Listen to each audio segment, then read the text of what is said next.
Hi friends, welcome to our channel Gurukul study circle. और हम लोग पढ़ रहे हैं क्लास 7 साइंस का चैप्टर नंबर 3। इससे पहले भी मैं एक वीडियो बना चुका हूँ इसी चैप्टर का। अगर आपने वो नहीं देखा है तो प्लीज़ प्लेलिस्ट पे जाके सर्च कर लीजिएगा।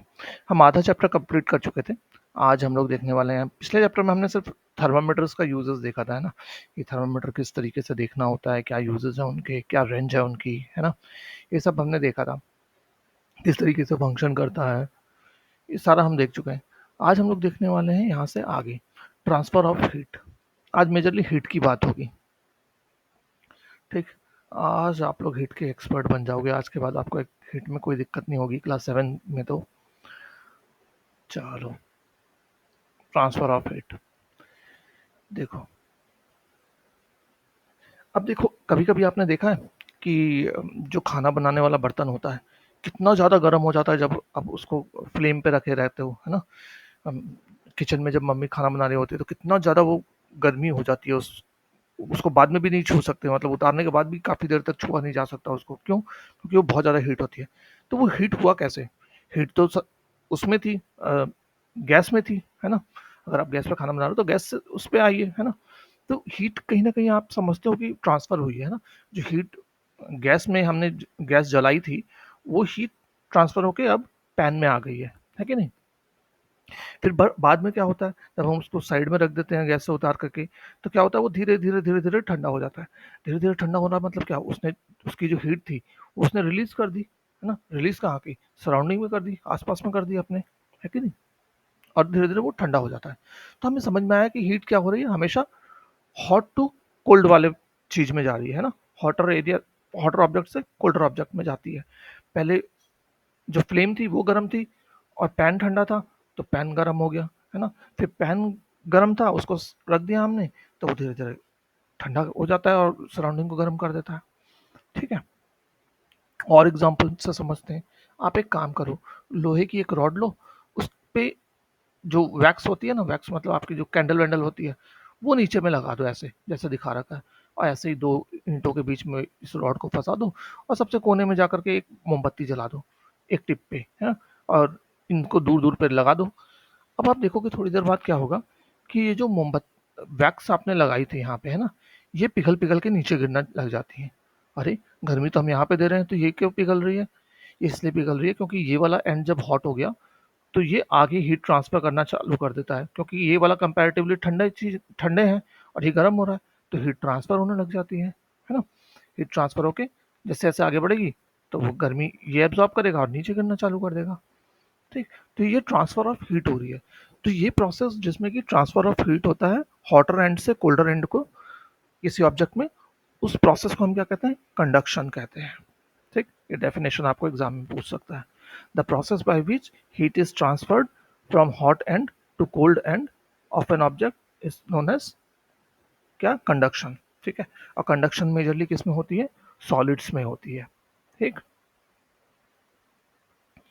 हम्म, आप देखो, तो अब क्वेश्चन उठता है, क्या हर सॉलिड आपका हीट ट्रांसफर करता है, और क्या कोई ऐसा सॉलिड भी है जो हीट ट्रांसफर नहीं करता? बिल्कुल है भाई, ऐसे कई ऐसे सॉलिड हैं जो हीट ट्रांसफर नहीं करते हैं। अभी देखते हैं कौन से। आप देखो, आपने देखा है जो आप चाय बनाने का फ्राई पैन है ना, या फिर कढ़ाई के भी कोने में आजकल देखते हो आप प्लास्टिक सा लगा रहता है। वो क्यों दिया रहता है? इसलिए दिया रहता है कि क्योंकि पैन तो गर्म हो जाता है जब आप उसको फ्लेम पे रखते हो, लेकिन जब आप उसको उतारना है तो कैसे उतारोगे? तो जो आप प्लास्टिक का हैंडल बना हुआ है उसको पकड़ के उतार सकते हो, क्योंकि वो गर्म नहीं होता है, थोड़ा बहुत होता है, बियरेबल गर्म होता है। तो ऐसे ऑब्जेक्ट्स जो कि हीट को अलाउ करते हैं, पास कर अपने थ्रू पास होने देते हैं, उनको तो हम कहते हैं कंडक्टर, कंडक्टर्स ऑफ हीट। ठीक, जो कौन कौन सा एग्जाम्पल है इसका, जितने भी मेटल्स होते हैं, फॉर एग्जाम्पल एल्युमिनियम हुआ, आयरन हुआ, कॉपर हुआ, ठीक है, ये सब के सब क्या होते हैं, कंडक्टर ऑफ हीट कहलाते हैं। ठीक, कंडक्टर मतलब ये अलाउ कर देते हैं हीट को पास होने देते हैं अपने से। ठीक है, चलो। और दूसरे मटेरियल जो हीट को पास नहीं होने देते अपने से, या बहुत ही materials which do not allow the heat to pass through them easily, are poor conductors of heat, है ना। वो जो अपने से पास नहीं होने दे रहे हीट को, वो क्या होंगे, पुअर कंडक्टर होंगे हीट के। ऐसे कौन सी चीजें हैं? प्लास्टिक तो आप जान गए, वुड भी होती है पुअर कंडक्टर ऑफ हीट। ठीक है, वुड बी हीट को पास नहीं होने देती। तभी आप देखो पुराने ज़माने में घर कैसे होते थे, लकड़ी के बने होते थे ताकि बाहर की गर्मी अंदर नहीं आए, है ना? लेकिन फिर ठीक है, उसका अलग है, जब बहुत ज़्यादा टेम्परेचर बढ़ जाता है तो हीट लकड़ी जल जाती है, लेकिन नॉर्मली वो इंसुलेटर का काम करती है। ठीक, चलो। और कौन से पुअर कंडक्टर ऑफ हीट हैं? वाटर और एयर भी पुअर कंडक्टर ऑफ हीट है, ये जल्दी गर्म नहीं होते। ठीक, टाइम लगाता है। पानी को देखो कितना टाइम लग जाएगा गर्म होने में। ठीक, और गर्म हो जाएगा तो फिर जल्दी ठंडा भी नहीं होता पानी, बहुत टाइम लगाता है ठंडा होने में। ठीक, चलो। अब हम नया एक्सपेरिमेंट सीखने वाले हैं। इसमें क्या करेंगे, यहाँ मैं सीधा आपको यहाँ यहीं से समझाता हूँ। आप एक ऐसा फ्लास्क लो या पेन ले लो आप अपना, ठीक है, कोई दिक्कत नहीं, पर पेन ट्रांसपेरेंट होना चाहिए, जिससे आपको दिखाई दे कि पेन के अंदर हो क्या रहा है ना? कांच का पेन हो वो बेटर रहेगा। तो उसको बहुत ज़्यादा गर्म नहीं करना है।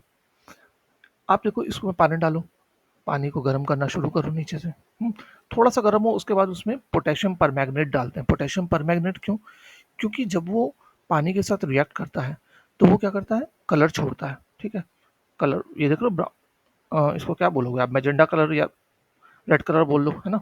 ये मैजेंटा कलर का होता है। ये मैजेंटा कलर सा छोड़ना शुरू करता है। अब होता क्या है कि आप जैसे जैसे पानी को गर्म करोगे तो क्या करेगा ये, आप देखोगे ये अलग अलग डायरेक्शन में जाना चालू कर देगा, स्पायरल सब बनना चालू हो गया, देख रहे हो स्पायरल बनना चालू हो गया, ये ऊपर की तरफ उठने लग गया, है ना, घूमने लग गया। तो ये क्या शो कर रहा है कि जो पानी नीचे में था, फ्लेम के पास था, वो क्या करने लग गया है, ऊपर की तरफ जाने लग गया है ना, ऊपर की तरफ मूव करना शुरू कर दिया उस पानी ने। इसका मतलब क्या है, जब पानी गर्म होता है तो क्या करेगा, वो ऊपर की तरफ मूव करेगा, तो उसकी जगह लेने के लिए साइड से ठंडा पानी आ जाएगा, है ना, फिर वो गर्म होगा, वो भी ऊपर चला जाएगा। ठीक है, तो इस तरीके से धीरे धीरे धीरे धीरे धीरे करके पूरे का पूरा जो बीकर में पानी है, सब टेम्परेचर सबका एक जैसा हो जाता है, गर्म हो जाता है। ठीक, तो इस मेथड को हम क्या कहते हैं, कन्वेक्शन मेथड।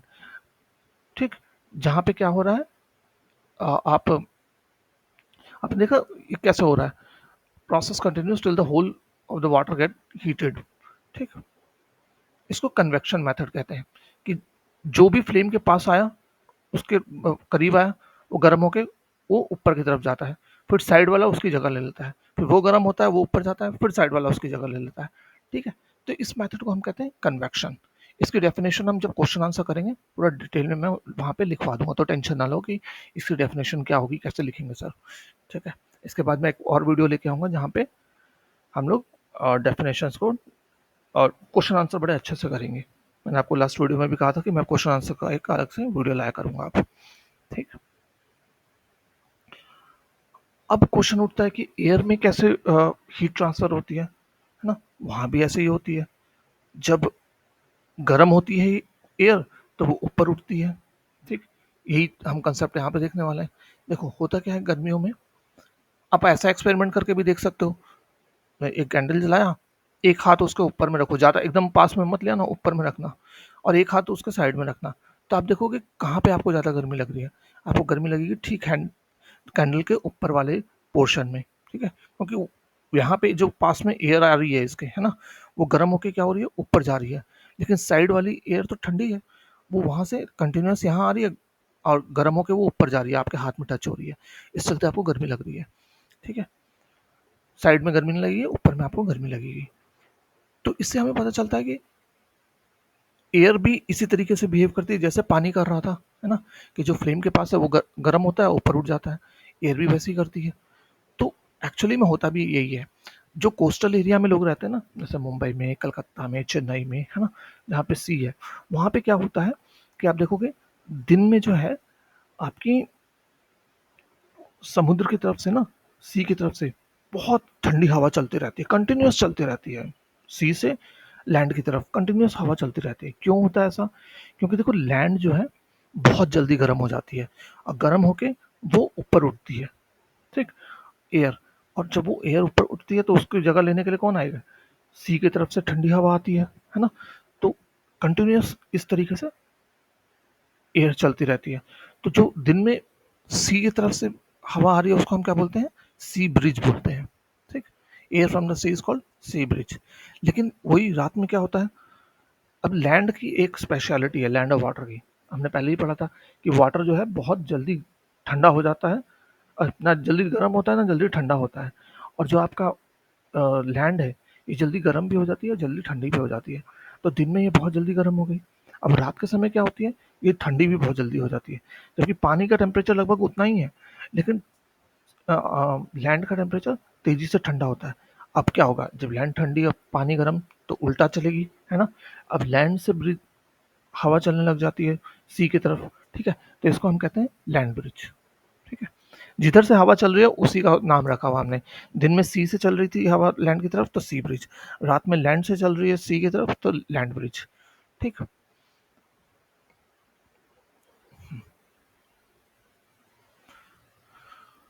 तो ये तो हमने देखा कि किस तरीके से एयर सर्कुलेट करती है एटमॉस्फेयर में, है ना। ये देखो, इधर से कूल हवा आ रही है, इधर से हॉट जा रही है उसको, ठीक है, एक सर्किल टाइप में कंप्लीट कर लेती है। ठीक।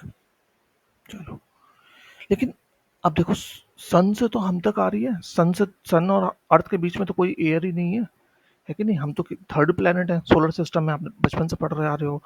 तो सन और हमारे बीच में तो बहुत ज़्यादा डिस्टेंस है, और वहाँ बीच में कोई एयर भी नहीं है। तो फिर कैसे ये होता है, ना एयर है ना वाटर है, तो फिर कैसे हम तक गर्मी आती है सूरज की। तो वो आती है तीसरे मेथड से, रेडिएशन, उसको कहते हैं रेडिएशन। उसको कोई भी मीडियम की ज़रूरत नहीं होती है। ये जो एयर है वाटर है ये सब क्या है, मीडियम है ना। और जो आपका अर्थ और सन के बीच में कोई मीडियम नहीं है, कुछ भी नहीं, बिल्कुल वैक्यूम है। ठीक। तो वहाँ से यहाँ तक जो गर्मी आ रही है सूरज की हमें, वो रेडिएशन की वजह से मिलती है। अब देखो, सर्दियों में क्या करते हो, आप एक रूम हीटर जलाते हो, रूम हीटर जला के बैठ जाते हो, तो वो क्या कर रहा है, डायरेक्ट आपको गर्मी फेंकता है ना। तो वो कैसे आप तक पहुँच रही है गर्मी, वो रेडिएशन के मेथड से पहुँच रही है। ठीक।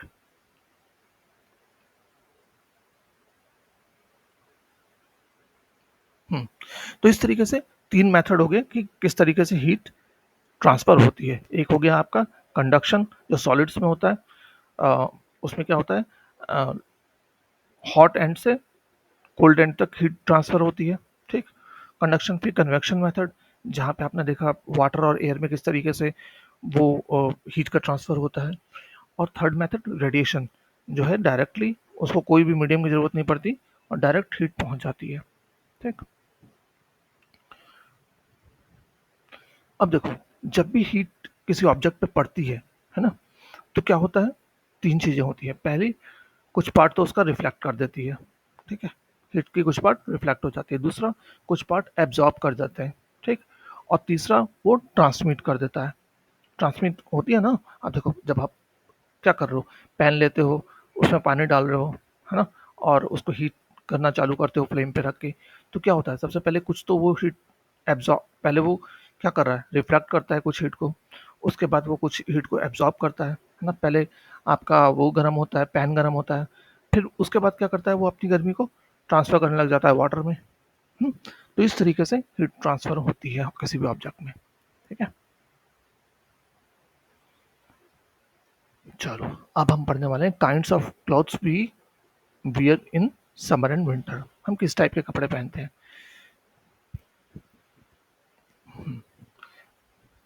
अभी इससे पहले भी हमने देखा था कि हम क्या करते हैं।